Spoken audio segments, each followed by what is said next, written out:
আজ আমরা ইছামতি নদীর ধারে বনভোজনের দ্বিতীয় পর্ব নিয়ে হাজির হয়েছি। চিকেন রান্নার প্রথম প্রস্তুতি শুরু হয়ে গেছে। দেখুন, সতর্ক হাতে কুচি কুচি করে কাটা হচ্ছে পেঁয়াজ। প্রতিটা টুকরো যত্ন করে কাটা হচ্ছে, যেন রান্নার স্বাদে কোনো কমতি না থাকে।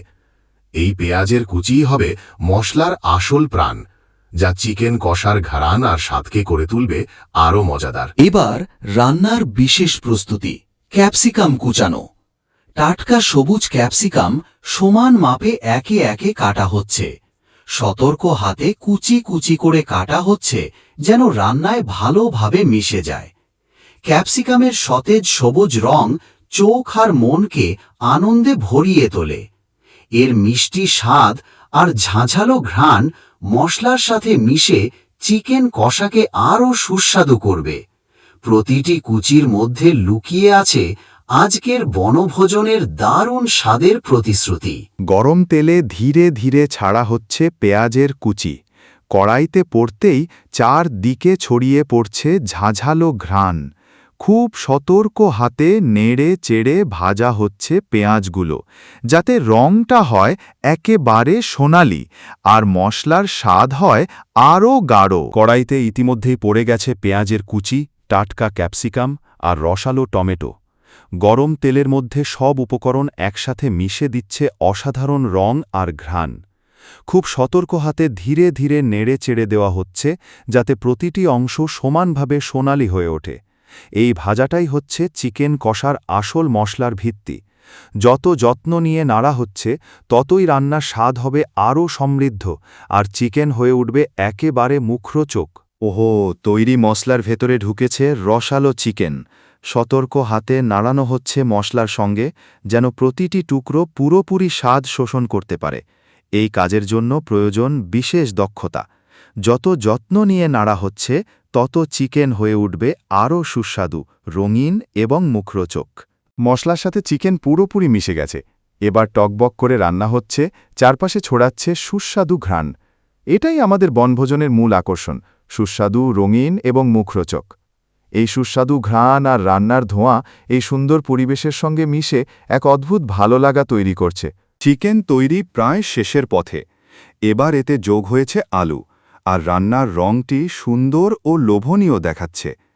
ভালো করে লক্ষ্য করলে দেখা যাবে ভেতরে লুকিয়ে আছে একটি আস্ত রসুন, যা এই চিকেন কষার মূল আকর্ষণ বলা যেতে পারে। এই ছোট্ট রসুন টুকরোই রান্নার স্বাদকে করে তুলেছে আরও সমৃদ্ধ ও মুখরোচক। বনভোজনের মূল রান্না চিকেন প্রায় শেষের পথে। আমাদের মধ্যে কেউ কেউ গল্প করছে, কেউ কেউ ব্যস্ত সবজি কাটার কাজে। এবার একটু বিরতি নেওয়া যাক আর চারপাশের পরিবেশ দেখার পালা। যেখানে রান্না করছি, ঠিক তার পাশ দিয়ে বয়ে চলেছে সরু ইছামতি নদী। নদীর পাশে ঘাসের প্রতিটি কাঁটা কত সবুজ, কত মসৃণ। চোখ আর মন উভয়ই আনন্দে ভরে গেছে। এদিকে রান্নার পাশের সবজি প্রায় কাটা শেষের দিকে। প্রতিটি মুহূর্ত যেন এই বনভোজনকে করে তুলছে আরও জীবন্ত। আর এই সুন্দর পরিবেশে আমাদের রান্নার আনন্দ দ্বিগুণ হচ্ছে। এক অপরূপ দৃশ্য, ঘাসের নরম গালিচা, সরু ইছামতি নদীর পাশে আমরা বনভোজন করছি। হঠাৎ নদীতে জোয়ার আসে, আর পণ্যবাহী নৌকাগুলো জোয়ারের সঙ্গে ছুটতে শুরু করে। দৃশ্যটি এত সুন্দর যে মনে হয় প্রাণ দুটো একসঙ্গে জুড়িয়ে গেছে। এখানকার সবুজ ঘাসের উপরই সাজানো হয়েছে আমাদের খাওয়া দাওয়ার স্থান, প্রাকৃতিক সৌন্দর্য আর আনন্দের এক অদ্ভুত মেলবন্ধন। রান্নার আরও এক পদ তৈরি করার জন্য দক্ষ হাতে পেঁয়াজ, টমেটো ও অন্যান্য উপকরণ কাটা হচ্ছে। সবজি সুন্দরভাবে সাজানো রয়েছে, প্রতিটি টুকরো রান্নার জন্য প্রস্তুত। এই সতর্কতা এবং যত্নই নিশ্চিত করছে প্রতিটি পদ হবে সুস্বাদু এবং রঙিন। চিংড়ি এবং পটল দিয়ে তৈরি হচ্ছে এক অনবদ্য মেনু। আমি এখনই নাম বলছি না, সবাই কমেন্ট বক্সে লিখে জানাবে যে এটা কী মেনু।